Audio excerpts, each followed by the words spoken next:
Entonces, iniciamos con el tema de gravitación universal, ¿ya? ¿Qué nos dice entonces?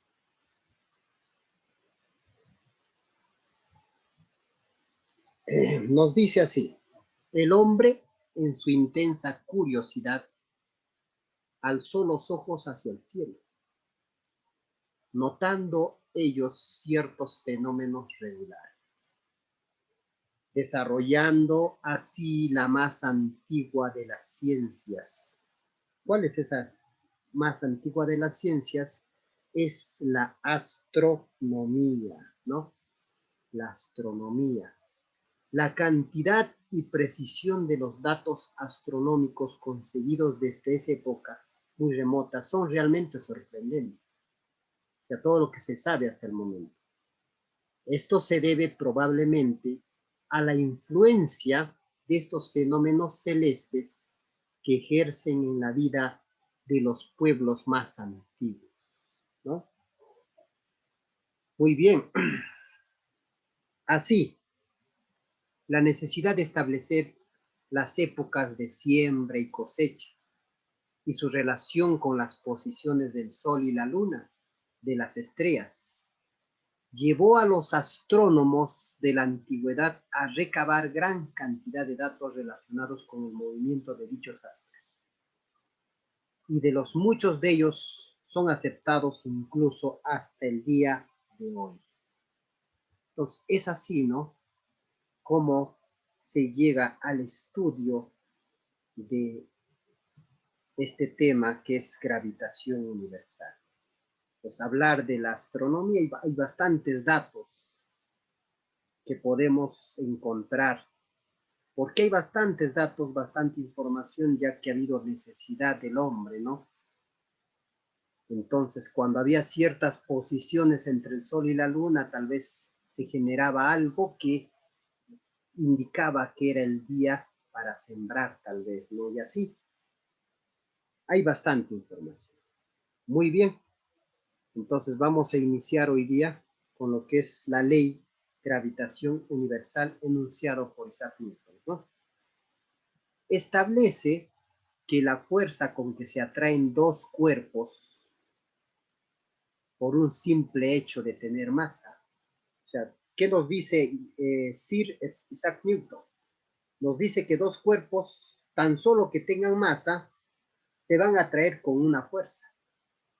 Esta ley fue desarrollada por Sir Isaac Newton en su tercer libro de su obra Principios Matemáticos de la Filosofía Natural. Y plantea lo siguiente. Tenemos acá, por ejemplo, dos cuerpos, en este caso la Tierra y otro cuerpo, la Luna. Por el hecho de tener masas, dice que van a tener una fuerza de atracción. Y esa fuerza de atracción se llama fuerza de atracción gravitacional. Entonces, nos da la siguiente ley. Dos cuerpos se atraen con una fuerza que va a ser esta fuerza directamente proporcional al producto de las masas e inversamente proporcional al cuadrado de la distancia que los separa, ¿no? A la distancia que los separa, y está dirigida hacia la recta que une los cuerpos. O sea, siempre, ¿no? Quiere decir que es una fuerza de atracción. Siempre es una fuerza de atracción. A dicha fuerza se le conoce como fuerza de gravedad o fuerza gravitacional. Y en matemáticas se expresa su tamaño de la siguiente forma. Entonces ahí está. La fuerza gravitacional o fuerza de gravedad es igual a la constante, la G, que es conocido como la constante de gravitacional universal, cuyo valor es 6,67 por 10 a la menos 11, multiplicado por las masas. Y en este caso estoy trabajando con la masa de la Tierra por masa de la Luna, por la distancia al cuadrado que los separa. No te olvides que G es la constante gravitación universal que no depende de los cuerpos que interactúan, no depende. Su valor es 6,67 por 10 a la menos 11 newton metro por kilogramo al cuadrado. Y en este caso, MT y ML son las masas que están interactuando, ¿no? La masa de la Tierra y masa de la Luna. Y la masa, su unidad en el sistema internacional es kilogramos. La D es la distancia que los separa de los centros de masa, ¿no? Su medida en el sistema internacional de esa distancia está dado en metros. ¿Qué más nos dice la expresión anterior? Esta expresión anterior de la fuerza gravitatoria no tiene demostración matemática alguna, sino que podemos llegar a ella usando algunos datos experimentales y algo de intuición. Newton llegó a ella basándose en la minuciosa observación de la realidad. Muy bien, importante que esta fuerza siempre es de atracción. No es como las cargas eléctricas, hay atracción y repulsión. Siempre es de atracción. Pues no olvidarnos eso. Ahora vamos a pasar al principio de superposición. Bueno, consideramos un conjunto de masas puntuales. O sea, si hay varios, va a haber varias fuerzas de atracción. ¿Ve? Esta masa con esta masa va a haber una fuerza de atracción, va a haber una fuerza de atracción, una fuerza de atracción. Si tú quieres hallar la fuerza de atracción total, simplemente es la suma de la fuerza de atracción 1 más fuerza de gravedad 2 más fuerza de gravedad 3 más fuerza de gravedad 4. Si es una suma vectorial, esto es importante tenerlo en cuenta. Muy bien. Ahora, eso sería todo con respecto a la ley gravitación universal. Entonces, en resumen, es esto nomás. Entonces, se trata para dos cuerpos cualquiera que tienen masa, que tienen que tener masa, y esa fuerza de atracción va a ser la multiplicación de la constante por el producto de las masas e inversamente proporcional al cuadrado de la distancia que los separa. Recuérdate que la distancia tiene que ser desde el centro, ¿ya? O sea, D es desde el centro de masa de los cuerpos. Ahora vamos a otra componente, que es la aceleración de la gravedad. Aceleración de la gravedad. Consideremos, dice, un cuerpo de masa m a una altura h medido desde una superficie terrestre. Entonces, ahora vamos a ver el gráfico, ahí está. Tenemos ahí nuestro planeta Tierra y vamos a considerar pues un punto P hacia una altura B. De aquí hasta aquí es el radio de la Tierra. Y desde este punto de la superficie hacia afuera vamos a considerar un punto a una altura h. Un cuerpo con una masa m. Entonces, haciendo el diagrama de cuerpo libre, entonces va a haber, ¿no?, una fuerza de gravedad, una fuerza de atracción se va a generar entre ellos, ¿no? Entonces va a haber una fuerza de atracción. Entonces, en las inmediaciones de la superficie se va a cumplir entonces que la fuerza de gravedad en la superficie, porque acá también va a haber en la superficie una atracción, va a ser igual a la fuerza de gravedad o fuerza gravitatoria, ¿no? Pues eso se va a cumplir en las inmediaciones. Entonces, nosotros sabemos que la fuerza de gravedad o el peso es masa por gravedad, ¿no? A cierta altura. Pues masa por gravedad a cierta altura. Y utilizando la ley que ahorita les hemos dado, la fuerza de gravitación es la constante de gravitación universal por la masa de la Tierra, por la masa del nuevo cuerpo M, sobre la distancia que sería esta R. ¿Y cuánto sería esta R? Sería el radio de la Tierra más h. Esa es la demostración, cómo vamos a encontrar la aceleración de la gravedad. Pues acá M y M se van, entonces simplemente quedaría que la gravedad a cualquier altura sería esto. Entonces, si tú quieres hallar la gravedad a cualquier altura con respecto a cualquier cuerpo, se utiliza la constante gravitacional, la masa en este caso de ese cuerpo, que en este caso el cuerpo es la masa de la Tierra, sobre el radio de ese cuerpo, en este caso el radio de la Tierra, más esa altura al cuadrado. Así vamos a encontrar entonces la gravedad. Profesor, ¿y cómo encontraría la gravedad ahora en la superficie? Yo quiero hallar, por ejemplo, la gravedad aquí. ¿Cómo hallaría? Pues si tú quieres hallar la gravedad en la superficie, simplemente la altura lo consideras cero. Pues la gravedad en la superficie sería la constante gravitacional multiplicado por la masa de la Tierra sobre el radio de la Tierra al cuadrado. Así encontrarías la gravedad en la Tierra. Y esto podemos llevarlo a cualquier planeta. Te puede pedir la gravedad del Sol. La gravedad del Sol va a ser, por ejemplo, la constante gravitacional.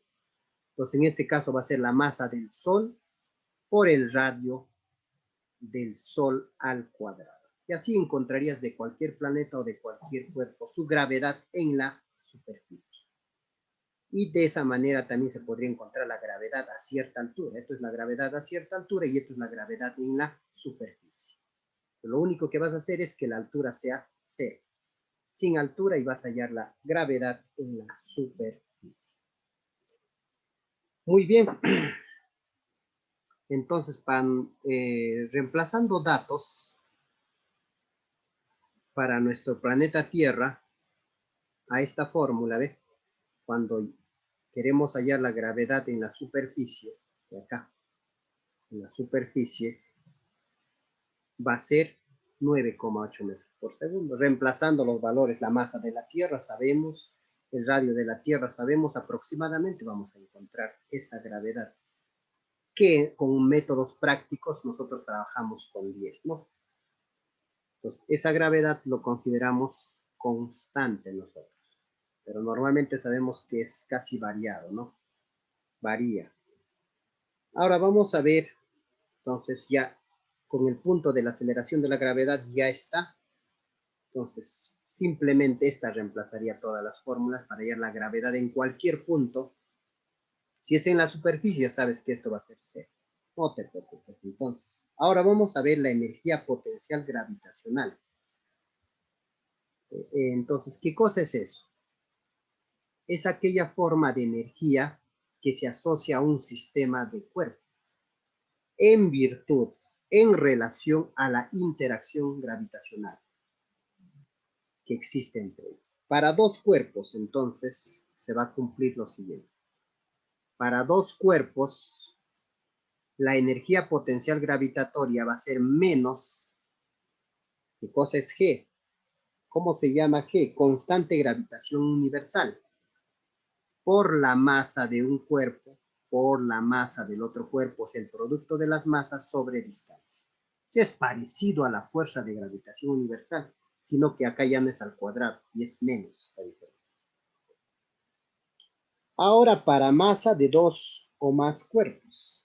Si tenemos varios cuerpos, ¿cómo hacemos? ¿Cómo hallamos la energía potencial? Analizamos de a 2 a 2. Se analiza de 2 a 2 y se suma. Por ejemplo, la energía potencial de todo esto sería, hallo la energía potencial de 1 y 2 con esto, más la energía potencial de 1 y 3, más la energía de 1 y 4, más la energía de 2 y 3, más la energía de 2 y 4 y la energía de 3. Así se halla para más cuerpos la energía potencial gravitatoria.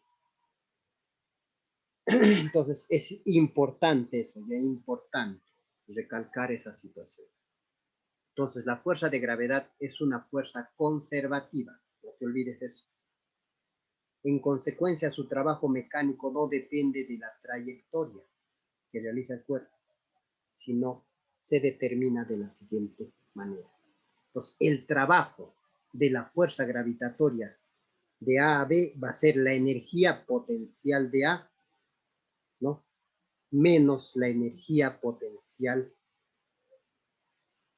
gravitatoria de B. Una vez más, el trabajo entonces de la fuerza conservativa, que en este caso es la fuerza de gravedad o fuerza gravitatoria, es la energía potencial gravitatoria de A menos la energía potencial gravitatoria de B. Entonces, a ver, ¿quién sería pero A? Ahí lo tenemos. Entonces, si tú quieres hallar el trabajo de AB, entonces simplemente va a ser la energía potencial gravitatoria de A menos la energía potencial gravitatoria de B. ¿Qué cosa hace el trabajo de A hacia B? Muy bien, una observación más. Observación entonces. Respecto a la energía mecánica del sistema, vamos a mostrar lo siguiente. Primero, con respecto, ahí observamos que entre dos cuerpos hay una fuerza de atracción, ¿eh? Es evidente que el sistema debe tener tanto energía cinética debido al movimiento de traslación del satélite. Nos dice, ya que este satélite se mueve, es claro que debe tener energía cinética, como también debe tener energía potencial gravitatoria, debido a que hay interacción entre ellos, entre los cuerpos celestes. O sea, está claro, dice. Entonces, la energía mecánica de este sistema va a ser energía cinética más energía potencial. Donde sabemos que la energía cinética es un medio de masa por velocidad al cuadrado y la energía potencial gravitatoria es menos la constante de gravitación universal masa 1 por masa 2 entre la distancia. Reemplazando y haciendo uso de la ley de gravitación universal, podemos tener entonces que la energía mecánica del sistema va a ser nada más menos un medio gravitación universal masa 1 por masa 2 sobre distancia. Muy bien, entonces eso sería todo con respecto a la energía y el trabajo. Un poquito ampliando nada más, entonces ya está. Un momento. Entonces vamos a trabajar movimiento de satélites artificiales.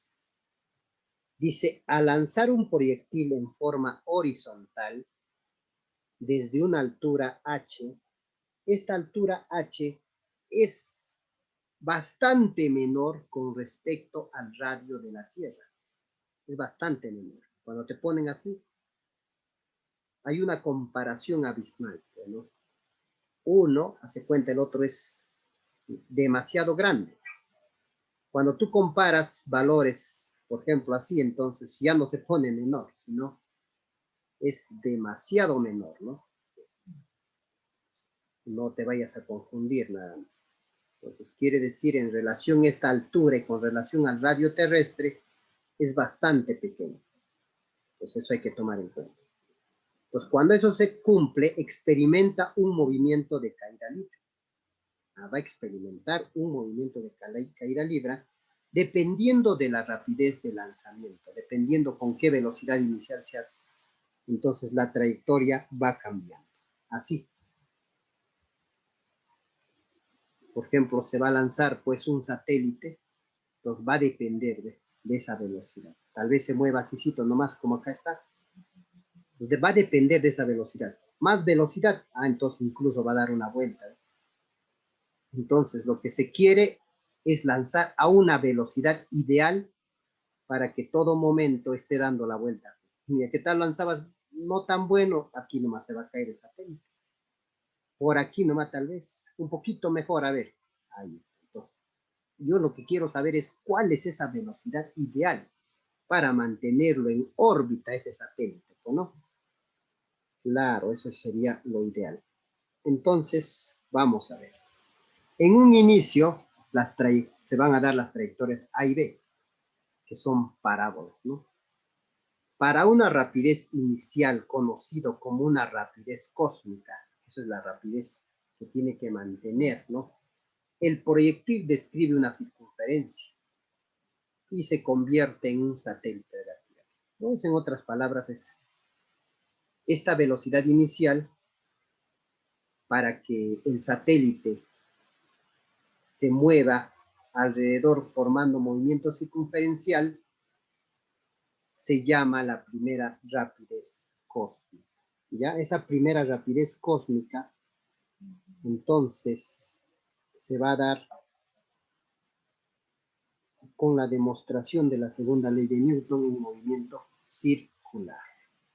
Entonces, entonces tú en un momento dado ya has conseguido que esto se genere un movimiento circular, ¿no? Y si esa se llama la primera rapidez. Entonces, como ya es movimiento circular, entonces puedes llegar a demostrar con la segunda ley de Newton en movimiento circular. ¿Cuál era? Fuerza centrípeta es igual a masa por aceleración centrípeta.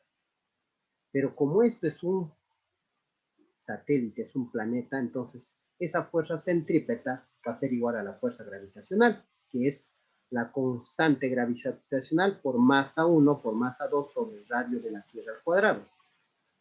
Por masa, recuérdate que la aceleración centrípeta es velocidad tangencial al cuadrado sobre radio.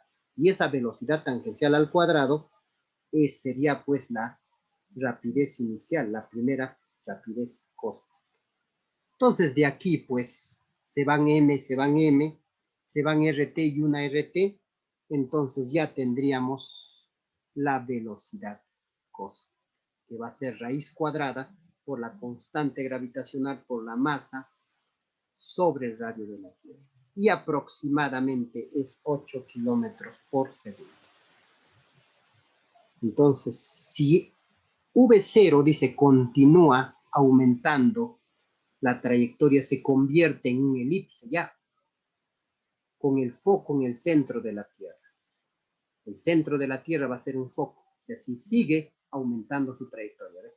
Era una circunferencia, pero si sigue aumentando su trayectoria ya se va a convertir en una elipse, donde el centro de la Tierra va a ser un foco.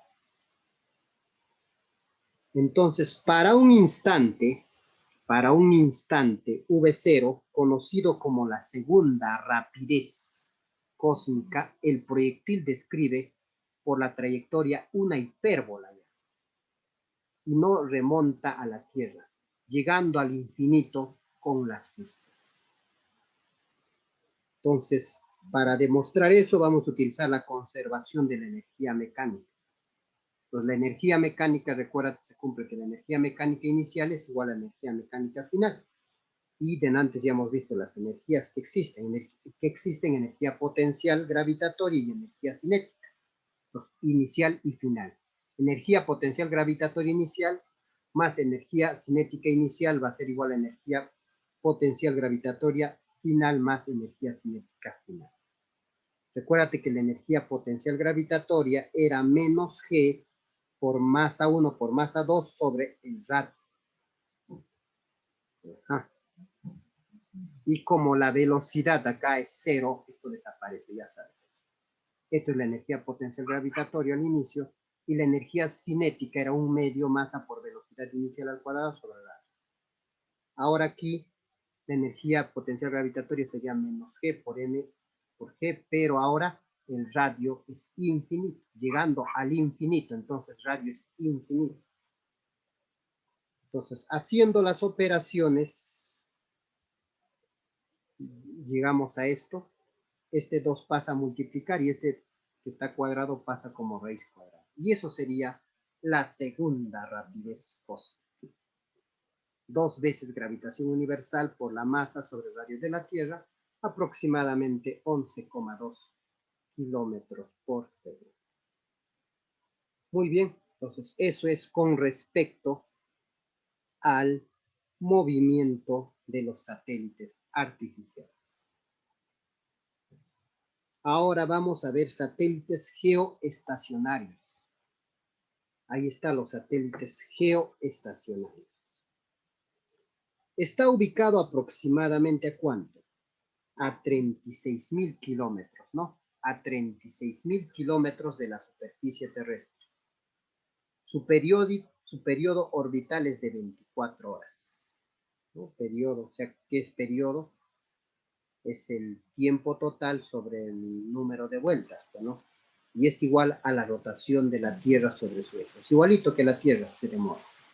Estos satélites se encuentran ubicados en el plano ecuatorial. ¿Eh? ¿Y para qué sirven?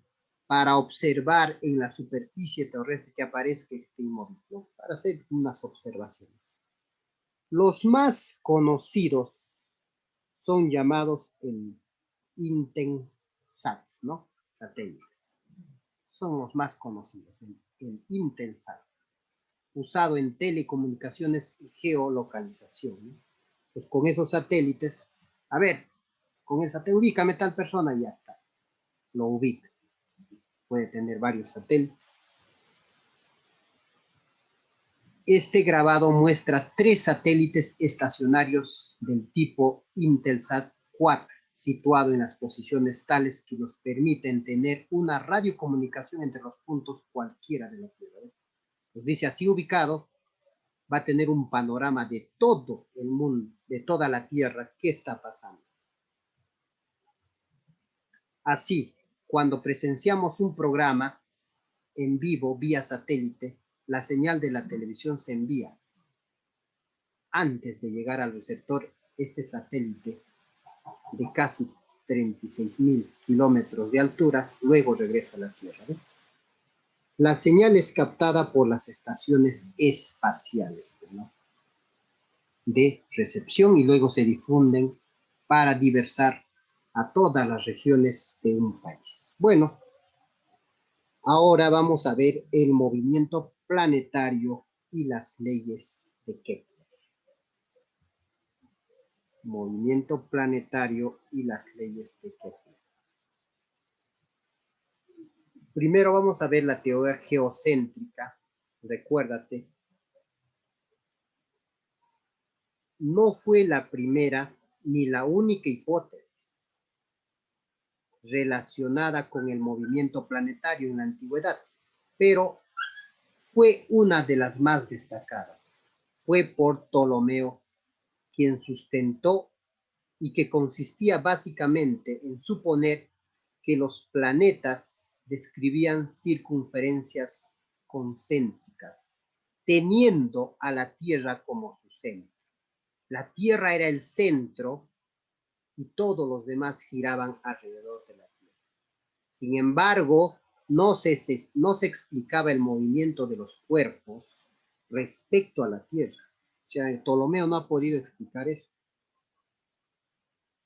Y la geometría del movimiento planetario que hizo fue demasiado compleja lo que ha hecho Ptolomeo.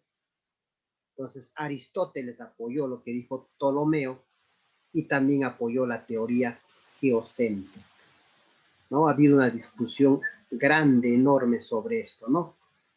Y también, si te recuerdas, la Iglesia Católica también, pues, se basaba en esta teoría, ya que él decía que Dios estaba fuera, pues, ¿no? Entonces, pensar que en las nubes estaba Dios y en el momento cuando salen los satélites, salen los Apolos, una gran discusión, ¿no? Entonces, alguien pensar entonces que acá estaba la Tierra y alrededor estaban los demás, fue conocido como la teoría geocéntrica. Entonces, ya más adelante aparece la teoría heliocéntrica, ¿no? Muy bien. Si bien estas ideas ya habían sido conseguidas por el gran Aristarco de Samos, primero ha sido Aristarco de Samos que tuvo esa idea, pero tú sabes que todos los que contradecían a Aristóteles a veces eran quemados vivos, llevados a la guillotina, etcétera, ¿no? Entonces, sabemos por historia que fue Copérnico, ya que era un sacerdote, obispo, ¿no? Un clérigo, que él es el primero que se atrevió a escribir acerca de esta teoría heliocéntrica. Pero aquí aclarando que no fue el primero, sino que Aristarco de Samos fue el primero en concebir esta idea. Pues no fueron desarrollados sino por Copérnico, ¿ves? En el cual el Sol ocupaba un lugar central del sistema planetario. Además, supuso que los planetas se mueven a distancia cada vez mayores que el Sol.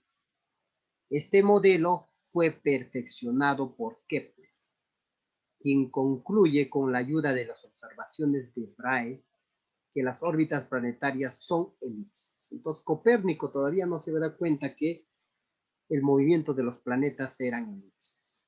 Simplemente pensaban que eran tal vez circulares y estaban más alejados.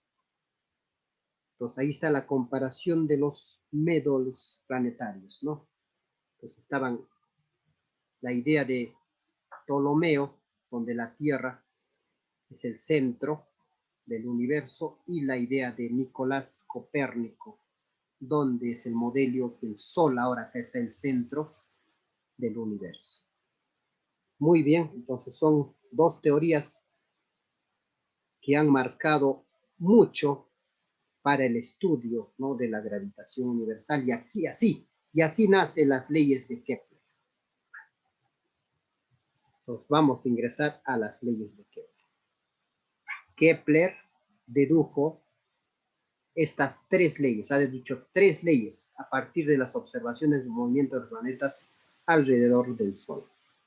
Entonces, ha tenido que estudiar y entender claramente todo lo que tiene que ver con la elipse, ¿no?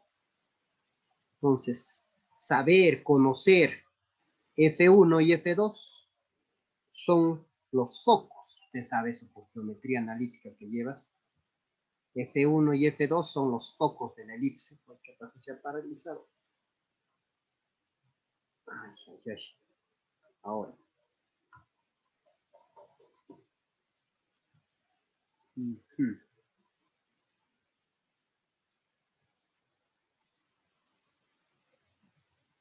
¿Qué hacemos? ¿Qué hacemos?